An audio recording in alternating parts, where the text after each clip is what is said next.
Hi friends, ఈరోజు మనము కాజాలు ఫ్రై చేయబోతున్నాము. కాజాలు, ఇత్తల పొట్టలు ఇవన్నీ మంచిగా ఫ్రై చేసుకొని తిందాం. కరకర ఉంటాయి. ఇప్పుడు బాండి పెట్టేసుకొని ఇక ఆయిల్ వేసుకోవాలి. అది వేడైపోయింది.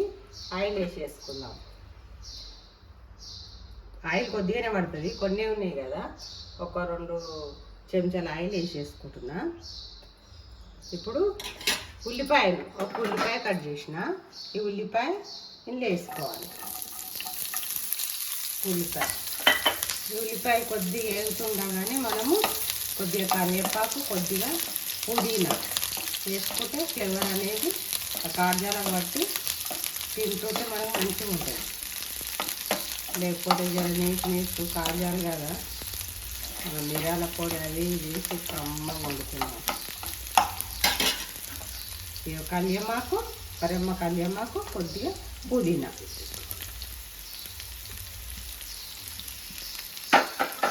ఇది కూడా కలిపేసుకోవాలి. కలిపేసుకొని ఇందులోకి మళ్ళీ కొద్దిగా అల్లం వెల్లుల్లి పేస్ట్ వేసుకోవాలి.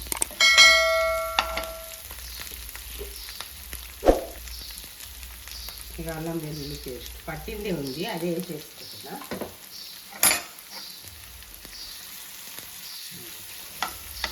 ఉప్పు వేసుకుంటే ఉప్పు ఇష్టం అవుతుంది, అందుకే కొద్దిగా లేట్ అయినా సరే ఈ ఉల్లిపాయలు ఇతని వేయించుకోవాలి. ఉప్పు వేసుకుని తొందరగా మగ్గిపోతుంది, కానీ అది కాజాలకు అనేది ఉప్పు పడుతుంది. మనం గ్రేవీ వేయం కదా, ఉప్పు పడుతుంది.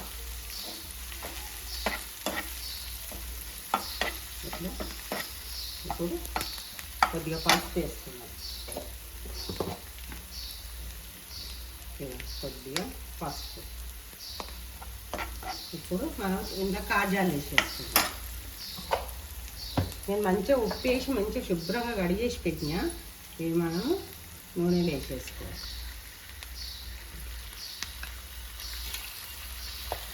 ఇట్లా వేసేసుకొని వీటిని మనం మంచిగా కొద్దిగా వేగిన తర్వాత కారం, మిరియాల పొడి కలుపుకుంటే బాగుంటుంది. నేను ఇది కాజం కదా, పీసులు కట్ చేయలేను. ఇక అట్లనే పెద్దగా ఉంచేసుకున్నా. ఇట్లా పెద్దగా ఉంటేనే మనం ఉడికిపోయేటప్పుడు కూడా ఊడిపోతాయి. మళ్ళీ మనం ఇచ్చబడతాం కదా, ఇంకా చిన్నగా బాగుంటాయి. ఇప్పుడు ఉడుకుతున్నాయేమో చూసుకుందాం. అట్లా మొత్తము నీరంతా ఉడికిపోయి నూనెని పైకి వచ్చింది. ఇప్పుడు మనం ఇంకా కావాల్సింది వేసుకుందాం. కారపొడి, కొద్దిగా మిరియాల పొడి వేసుకుంటే బాగుంటుంది.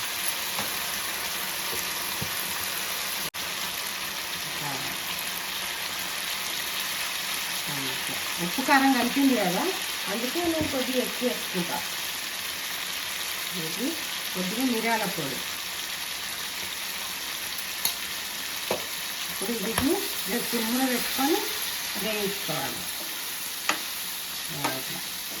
మంచిగా వేయితేనే మీరు కూడా తెచ్చుకొని మంచిగా ఇట్లా ఫ్రై చేసుకొని మనం మిరియాల పొడి వేసినాం కదా, బాగుంటుంది. స్మెల్ ఏం రాదు, తినడంలో కూడా తినాలనిపిస్తుంది.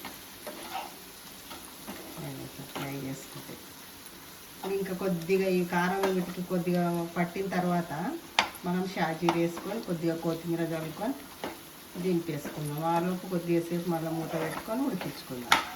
ఇట్లా మంచిగా వేగిపోయినాయి ఇవి. ఇట్లా మంచిగా కలుపుకొని ఇప్పుడు మనం కొత్తిమీర చల్లుకొని కొద్దిగా షాజీర సన్నగా తరిగి పెట్టినా. ఇది కొత్తిమీరను కొద్దిగా షాజీర వేసుకొని